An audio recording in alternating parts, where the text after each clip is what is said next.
Саламатсыздар ма балалар? Тоғызқұмалақ ойыны. Бүгінгі ойында тұздық алу ойынымен танысамыз.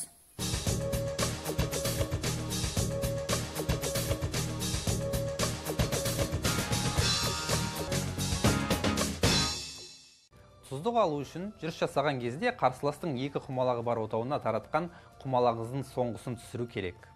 Сонда сол отауда қалыптасқан үш құмалақпен бірге отауды ұтып алынып, ойынның аяғына дейін сіздің меншігіңізге айналады.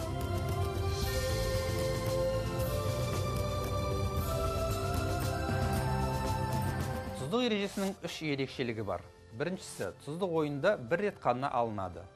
Екіншісі, тұздық нөмірі 9 отаудан ешқашан алынбайды. Үшіншісі, тұздық аттас немесе бірдей отаулардан алынбайды.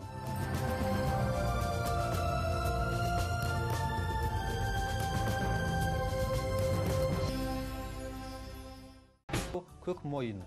Нөмір 7 отау қанды қақпан, нөмір 6 отау бел басар, нөмір 5 отау бел, нөмір 4 отау ат sıратар, нөмір 3 отау ат өтпес, нөмір 2 отау тек тұрмас, нөмір 1 отау арт.